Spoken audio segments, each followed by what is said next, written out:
ऐसे प्रधानमंत्री जी का बाबा राम स्नेही दास की तपोभूमि पर स्वागत, अभिनंदन, वंदन एक बार सभी अपने स्थान पे खड़े होकर करतल ध्वनि के साथ करेंगे।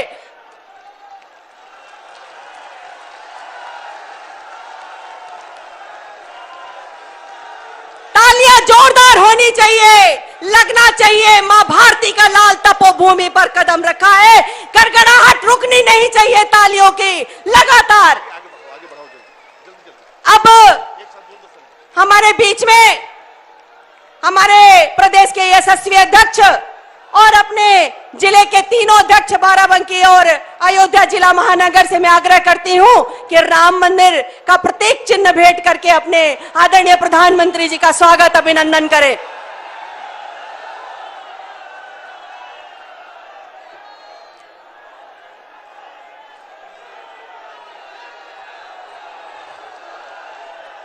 बहुत बहुत धन्यवाद। अब हमारे बाराबंकी और अयोध्या के सांसद, मैं उनसे निवेदन करूंगी कि बाराबंकी का जो गमछा विश्व में भी प्रसिद्ध है, ओडीओपी के, मैं गमछा उड़ाकर अपने आदरणीय प्रधानमंत्री जी का स्वागत, अभिनंदन करें। लल्लू सिंह जी, उपेंद्र सिंह रावत जी।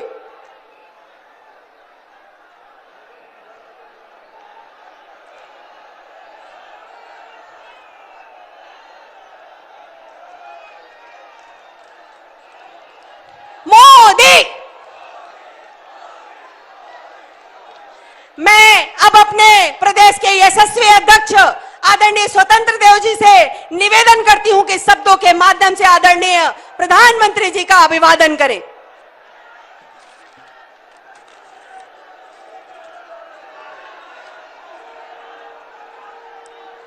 बाराबंकी के इस पावन भूमि पर पधारे 135 करोड़ देशवासियों के सेवक, विश्व के सर्वोच्च नेता माननीय प्रधानमंत्री नरेंद्र मोदी का हृदय से स्वागत, अभिनंदन करता हूं। मित्रों, एक बार अपने स्थान पर खड़ा होकर मोदी मोदी मोदी, माताएं और जोर से। साथियों, माननीय मोदी जी ने प्रधानमंत्री के पद की शपथ लेते ही पंक्ति के अंतिम व्यक्ति के विकास के लिए 24 घंटे सप्ताह में 7 दिन काम करना शुरू किया। सबसे पहले गरीब का हाथ पकड़ के उसका बैंक में खाता खुलवाया, फिर उस बैंक के खाते में बिना बिचौलियों के रुपया भेजने का काम किया। मित्रों, जो परिवार के सर पर छत न होने के कारण रात दिन रोया, उस परिवार के आंसू पोंछकर उनके सपनों का पक्का मकान किसी ने बनवाया तो आदरणीय नरेंद्र मोदी ने बनवाया। मित्रों, जब मां बेटी के सम्मान की किसी ने सवाल उठाया तब मोदी ने शौचालय का निर्माण किया। अब साथियों, जब कोरोना का संकट आया तब मुफ्त राशन और मुफ्त टीकाकरण हुआ।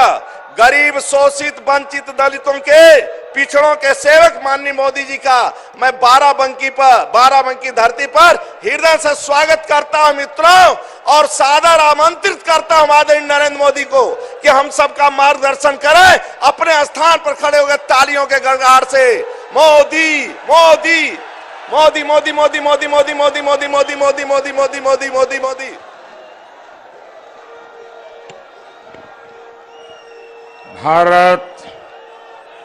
भारत माता की, भारत माता की। लोधेश्वर महादेव के पावन भूमि बाराबंकी और भगवान राम की सुहावनी अवधपुरी अयोध्या के लोगन का हम हाथ जोड़कर प्रणाम करित है।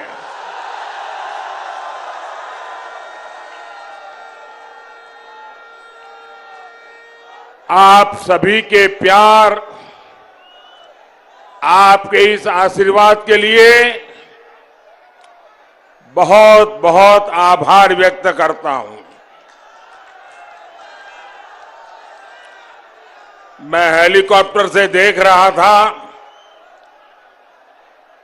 जितने लोग यहां हैं उससे ज्यादा लोग बाहर हैं।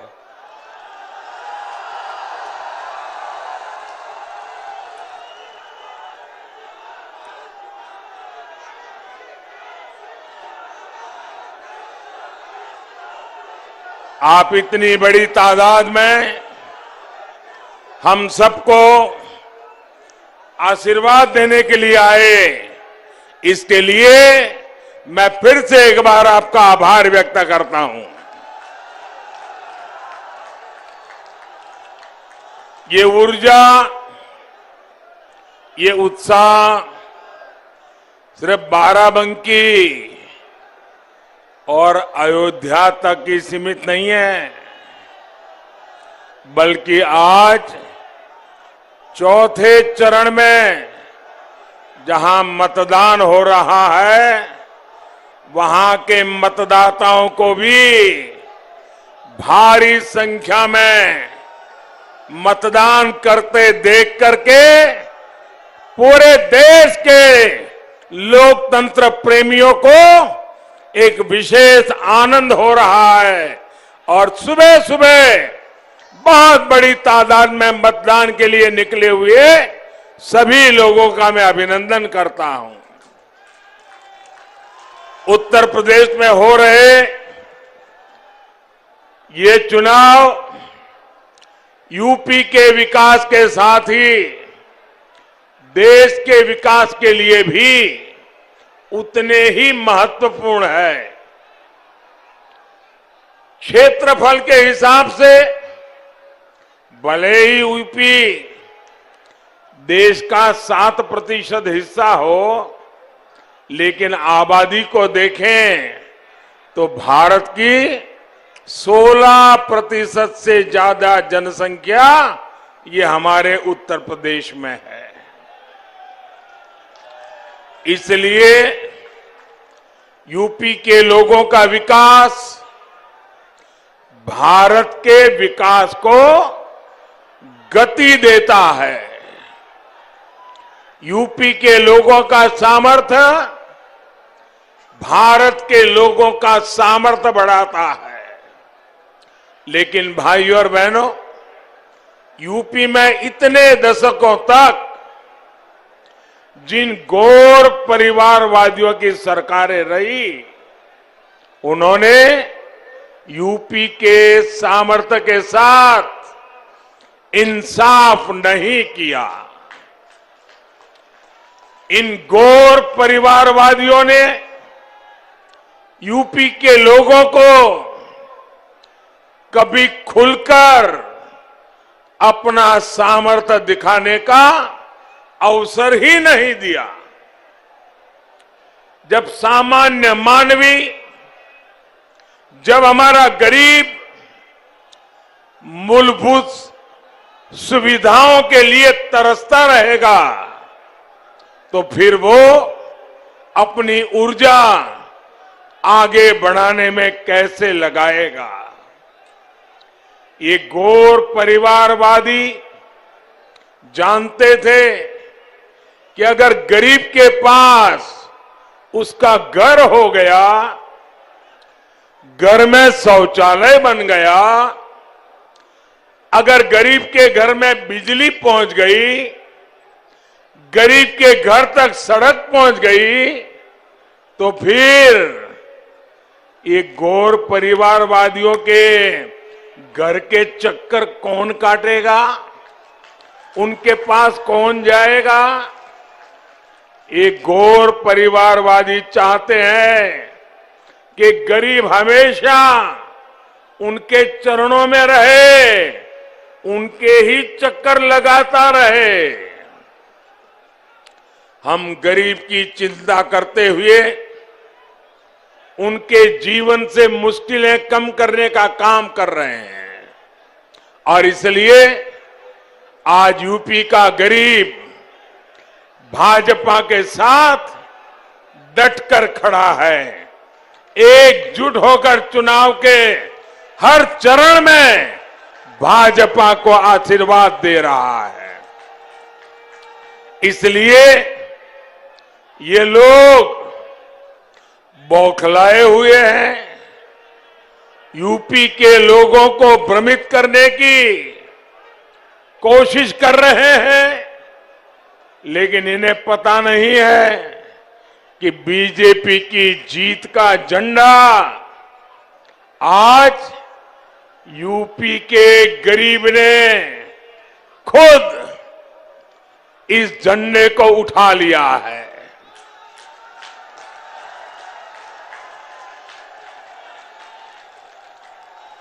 जिन 15 करोड़ लोगों को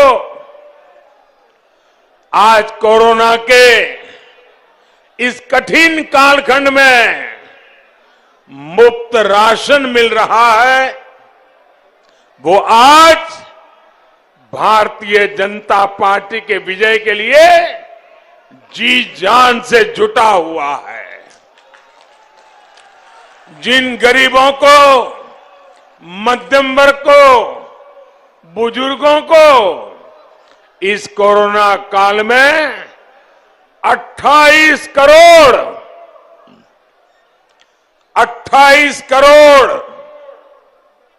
मुफ्त टीके लगे हैं, वो भाजपा के प्रतिनिधि बनकर उसकी जीत सुनिश्चित कर रहे हैं।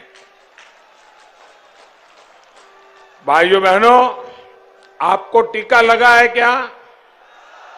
जरा दोनों हाथ ऊपर करके बताइए, टीका लगा है?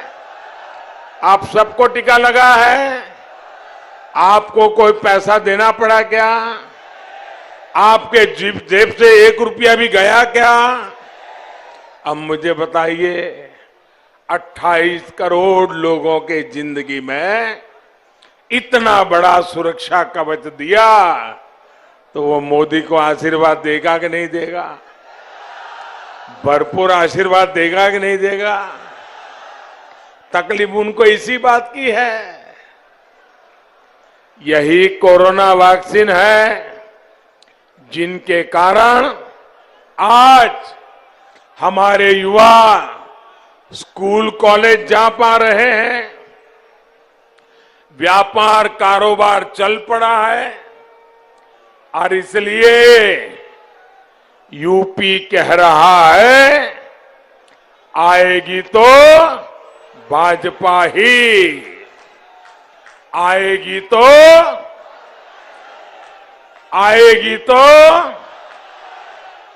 आएंगे तो योगी ही, आएंगे तो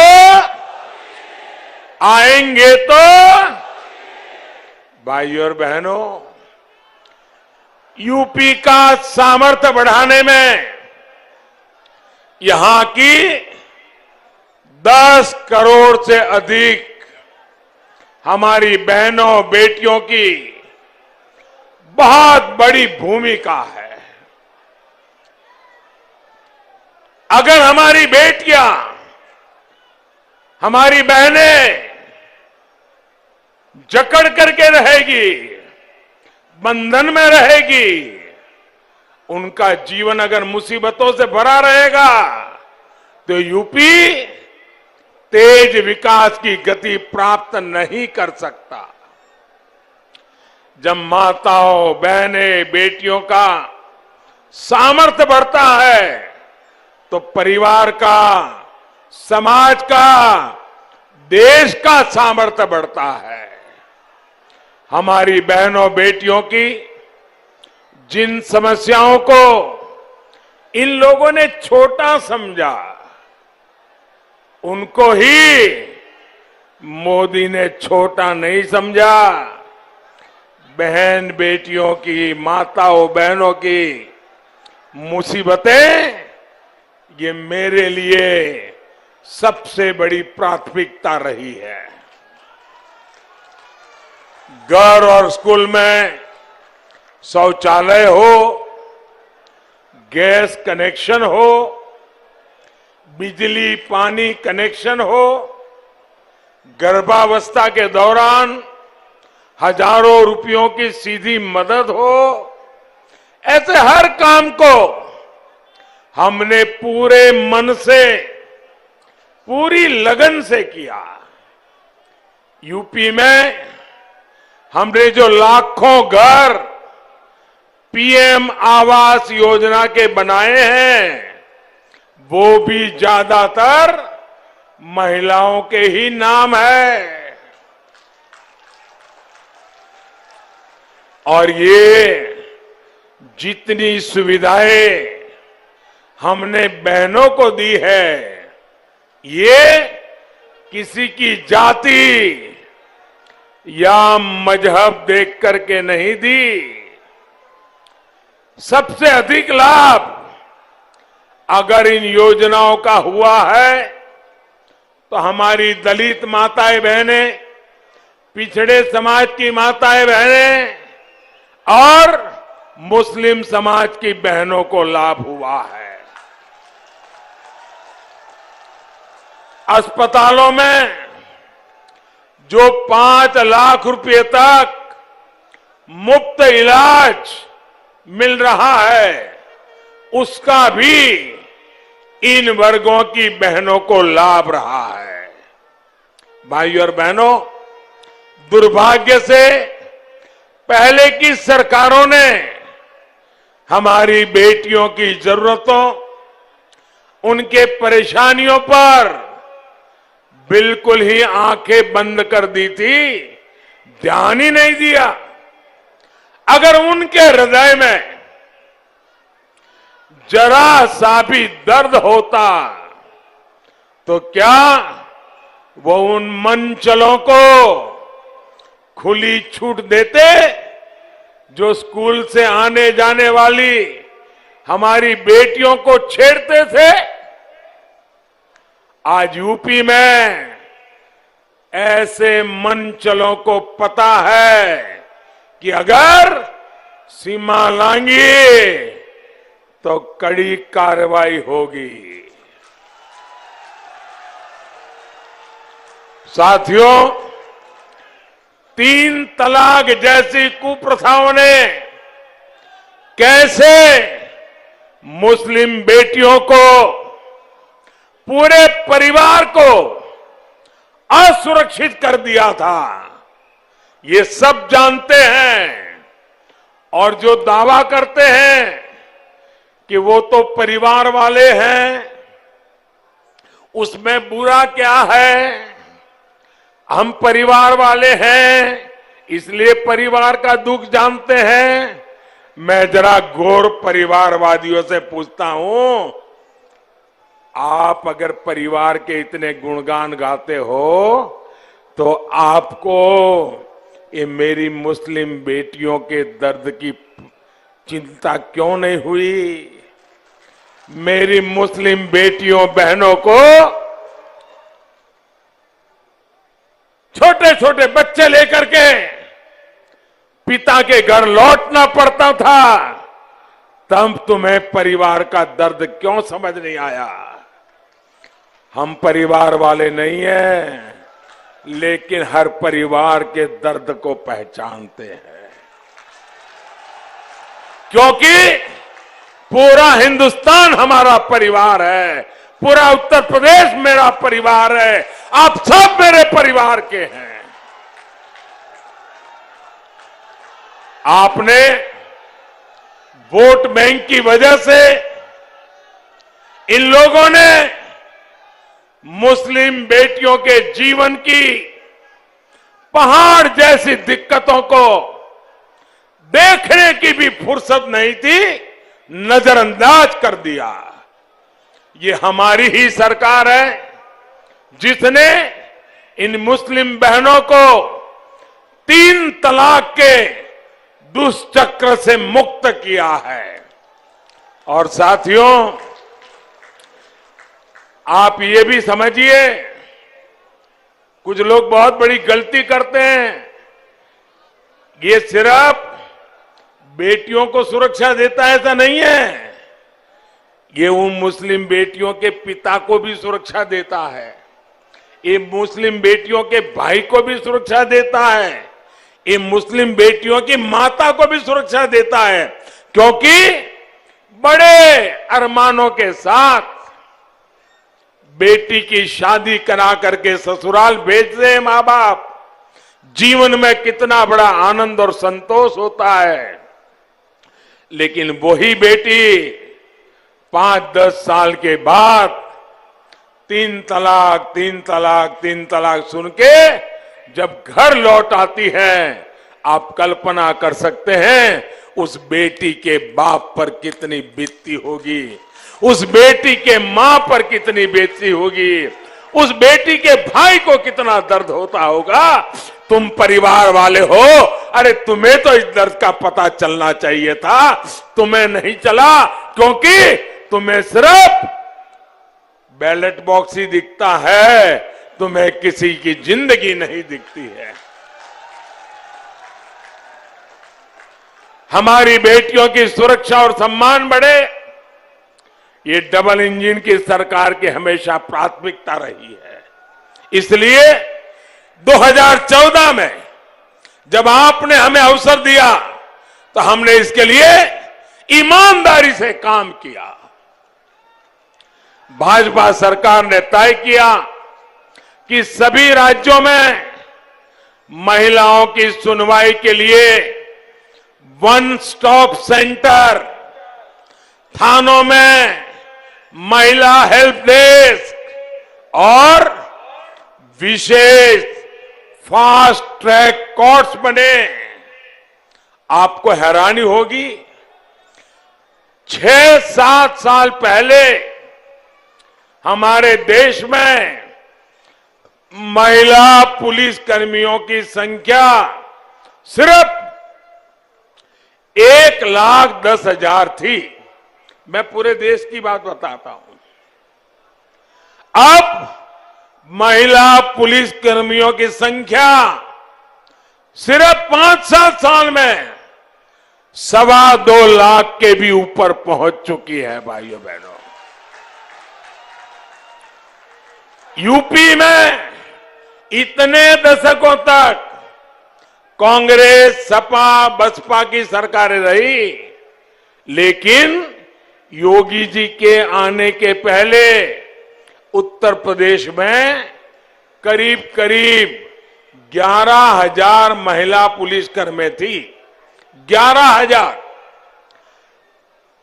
7 दशक के बाद कहां पहुंचे? 11,000। बीते 5 साल में ही हमारे योगी जी ने, भाजपा सरकार ने लगभग 20,000 नई भर्तियां हमारी बेटियों की पुलिस में की है भाइयों।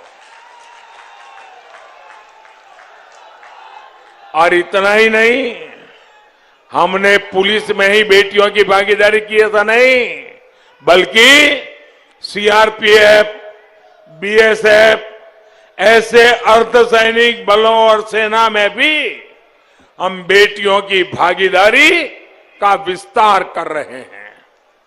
आज बेटियां ज्यादा से ज्यादा संख्या में कमांडो बनकर देश और समाज को सुरक्षा दे रही है। सेना में भी हर मोर्चे को हमने बेटियों के लिए खोल दिया है। सैनिक स्कूलों, मिलिट्री एकेडमी में अब बेटियां भी पढ़ाई कर रही हैं, ट्रेनिंग ले रही है। भाइयों और बहनों, ये प्रयास बेटियों की सरकारी सेवाओं में अधिक भागीदारी के तो है ही, उससे भी अधिक ये बेटियों का आत्मविश्वास बढ़ाने का प्रयास भी है। हम ऐसे ही सामर्थ्यवान उत्तर प्रदेश की तरफ बढ़ रहे हैं। इसी के लिए आपसे फिर एक बार दोबारा भारी समर्थन मांग रहे हैं। भाइयों और बहनों, 2017 से पहले के 1.5 दशकों में आपने देखा है कि इन लोगों ने बारी बारी से सत्ता भोग किया, लेकिन विकास को भी जाति और पंथ के दायरे में समेट दिया। हर सुविधा में ये लोग भेदभाव करते थे, पक्षपात करते थे।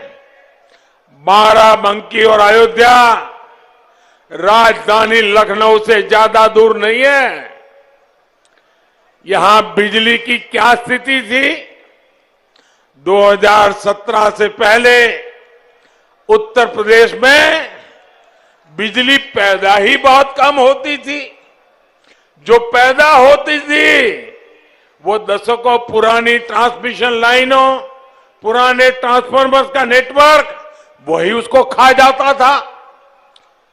केंद्र सरकार ने पूरे देश में बिजली का उत्पादन बढ़ाने और ट्रांसमिशन पर बहुत अधिक काम किया। पहले गांव में ट्रांसफार्मर जल जाए, कई कई दिन तक बदला नहीं जाता था। गांव के गांव अंधेरे में रहते थे। योगी जी की सरकार में अब ट्रांसफार्मर बदलने में देरी नहीं होती। जल्द से जल्द बिजली लाने का प्रयास होता है। भाई और बहनों, ये मानव स्वभाव है कि जब किसी की एक आकांक्षा की पूर्ति होती है तो उसमें अगली आकांक्षा जाग जाती है। जैसे किसी को सामान्य सा मोबाइल मिल जाए तो फिर उसका मन करता है कि कुछ दिन बाद वो और अच्छा स्मार्टफोन खरीद पाए। इसी प्रकार जब विकास भी नई आकांक्षाओं को जन्म देता है, जिन गांवों में सड़क आ गई वहां सिंगल पट्टी है तो डबल पट्टी मांगेंगे, डबल पट्टी है तो ऑल वेदर रोड की आकांक्षा बढ़ती है। जहां हाईवे आ गए, रेल आ गई, वहां लोग एयरपोर्ट चाहते हैं। पहले बसपा और फिर सपा ने तो विकास की इस आकांक्षा को ही सीमित कर दिया था। इन्होंने तो आपको छोटी छोटी जरूरतों के लिए तरसा दिया था। इन दिनों आप सब टीवी वाले गांव गांव जाते हैं, लोगों से पूछते हैं, और जब लोग कहते हैं कि ये मिला है, ये मिला है, ये मिला है, तो जो टीवी वाला है ना जरा खरोदता है, नहीं नहीं लेकिन उसका क्या, उसका क्या। तो फिर नागरिक बोलता है हाँ ये होना चाहिए, वो होना चाहिए। तो फिर टीवी वाले अगर जिसको पिछले 20 साल से मेरे जैसे लोग पसंद नहीं है, वो उसका अर्थ निकालते हैं, देखो लोगों को कुछ मिला नहीं है। लेकिन मैं उसमें से दूसरा अर्थ निकालता हूं। मैं देखता हूं कि मैंने आज देश में एक वातावरण पैदा किया है, जिस वातावरण से लोगों की चाह बढ़ी है। उनको लगता है इतना तो हुआ और अधिक होना चाहिए, इतना तो हुआ और अधिक होना चाहिए। और लोग पहले तो कहते ही नहीं थे, पहले तो ये कहते थे भाई क्या करें, हम तो गरीब के घर में पैदा हुए, ये इलाका ही ऐसा है, लोग ये चलो भाई भगवान ने जन्म दिया गुजारा कर लेंगे। आज ऐसा नहीं कह रहे हैं। मुझे गर्व है, मेरे देशवासी कह रहे हैं हमें ये चाहिए, हमें वो चाहिए, क्योंकि उनको मोदी पे भरोसा है।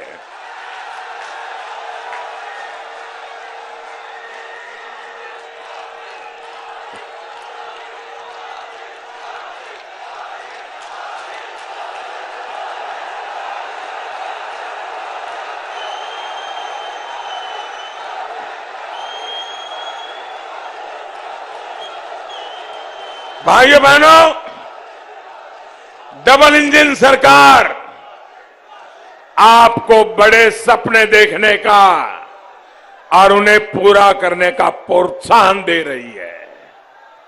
पूर्वांचल एक्सप्रेस ऐसा ही एक प्रयास है। ये एक्सप्रेस वे इस पूरे क्षेत्र में रोजगार, व्यापार, कारोबार को गति देने वाला है। इसके इर्द गिर्द लगने वाली फैक्ट्रियां आने वाले सालों में इस क्षेत्र की तस्वीर बदलने वाले हैं। अयोध्या में हो रहा एयरपोर्ट का विस्तार इस क्षेत्र की कनेक्टिविटी को और सशक्त करने वाला है। इससे देश और दुनिया के पर्यटकों के लिए, श्रद्धालुओं के लिए आवाजाही बहुत आसान हो जाएगी। 21वीं सदी में अयोध्या का विकास सिर्फ अयोध्या तक सीमित नहीं रहेगा, बल्कि इस पूरे अवध क्षेत्र से पर्यटन और तीर्थाटन की संभावनाओं को विस्तार देगा।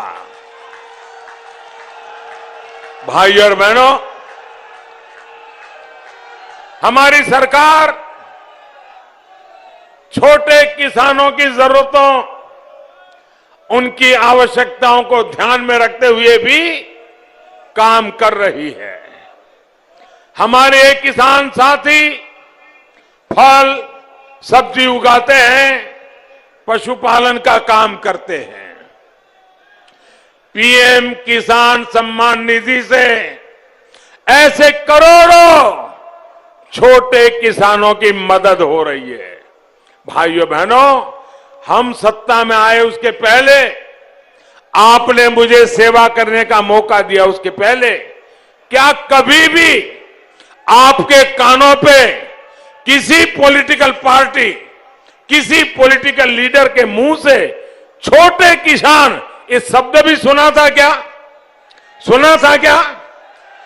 इस देश में 80-90% छोटे किसान हैं, लेकिन देश के राजनेताओं को, देश की सरकारों को छोटे किसानों की परवाह नहीं थी। भाइयों, जिसके पास 1 हेक्टेयर से भी ज्यादा जमीन नहीं है, छोटा सा जमीन का टुकड़ा है, वो भी परिवार बढ़ता है तो बढ़ जाता है, उन छोटे किसानों की चिंता इस देश में एक भी सरकार ने नहीं की थी। पहली बार आज मैं छोटे किसानों के लिए लड़ रहा हूं। भाइयों बहनों, बाराबंकी के ऐसे ही 5 लाख से अधिक किसानों को, छोटे किसानों को हमने जो योजनाएं दी हैं उसका लाभ मिल रहा है। और आप अंदाजा लगाइए, सिर्फ बाराबंकी में ही हमने कितने रुपए किसानों के बैंक खातों में ट्रांसफर किए हैं। मैं सिर्फ बाराबंकी का बताता हूं, और सीधे उनके बैंक खाते में गए हैं। कोई बिचौलिया नहीं, कोई कटमनी नहीं, कोई मेरा तेरा नहीं, किसान मतलब किसान।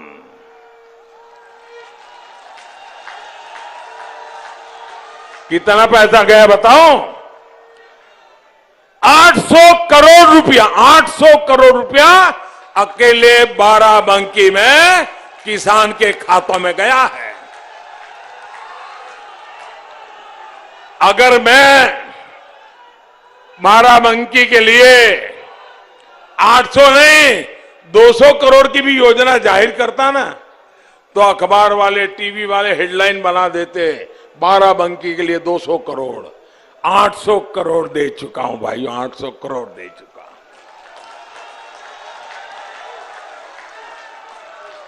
हमारी सरकार अपने मेहनत कर किसानों के सामर्थ्य में सहयोग के लिए खर्च कर रही है। साथियों, भाजपा सरकार की कार्य संस्कृति है कि हम समस्याओं के स्थायी समाधान पर बल देते हैं।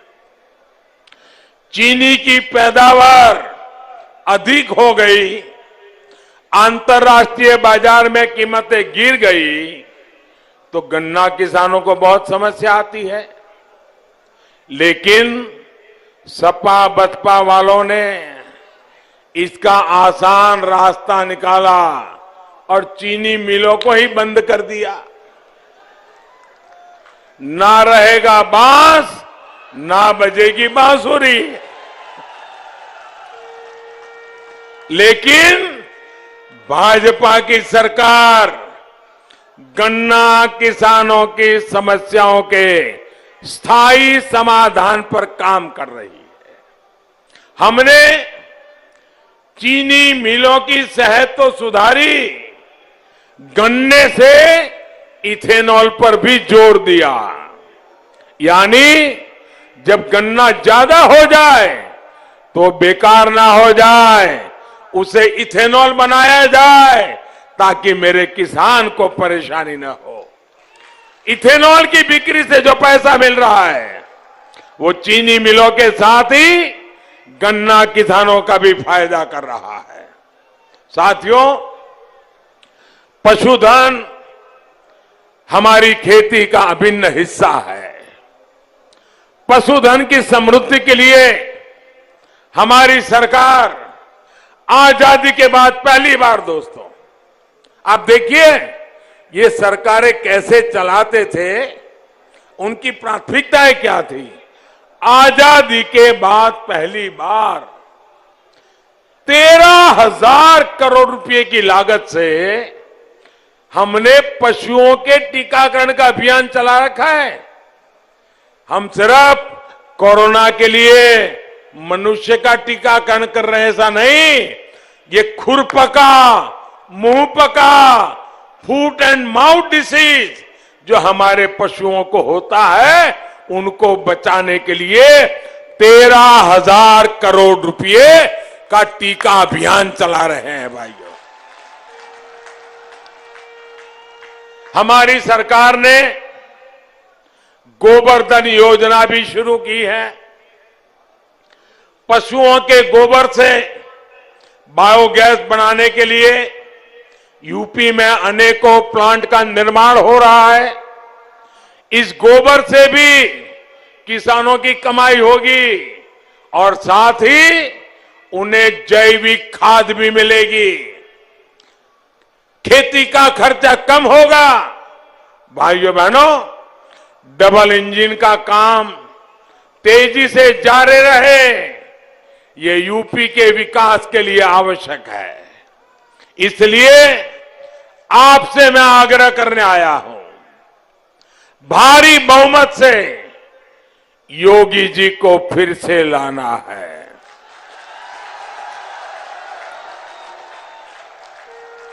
और इसलिए आपको कमल के निशान पर बटन दबाना है। भाइयों बहनों, इतनी बड़ी जबरदस्त रैली की आपने और मैं देख रहा हूं उत्साह भी जबरदस्त है। अब ऐसा तो नहीं करोगे ना, चलिए हो गया आप सो जाते हैं, ऐसा तो नहीं करोगे ना। अब जाकर के ज्यादा से ज्यादा लोगों को मिलोगे, ज्यादा से ज्यादा लोगों को मिलोगे, घर घर जाओगे, मोदी जी ने प्रणाम कहा है ये हर एक को बताओगे, मोदी जी का नमस्ते पहुंचाओगे, उनको मेरी तरफ से प्रणाम कहेंगे, उनको वोट देने के लिए बताएंगे, कमल पे बटन दबाने के लिए समझाएंगे, ज्यादा ज्यादा वोट करवाएंगे, पक्का करेंगे, जी जान से करेंगे। भाइयों बहनों, यही उत्साह, यही कमिटमेंट फिर एक बार भाजपा की सरकार बनाएगा। आपका बहुत बहुत धन्यवाद। दोनों मुट्ठी ऊपर करके बोलिए, भारत माता की, भारत माता की, भारत माता की। सभी उम्मीदवारों से मेरी प्रार्थना है, आप आगे आ जाइए।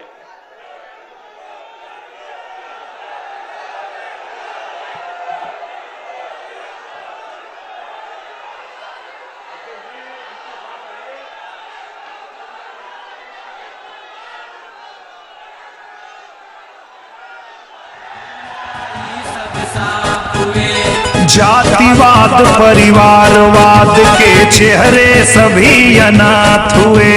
चेहरे सभी अनाथ हुए, हाँ चेहरे सभी अनाथ हुए। साजिश चाहे जितनी रच ले, साजिश चाहे जितनी रच ले, होनी है जो होगी। आएंगे फिर योगी ही, आएंगे फिर योगी ही। आएंगे फिर योगी ही, आएंगे फिर योगी ही। लहर नहीं ललकार होगी, फिर एक बार भाजपा की सरकार होगी।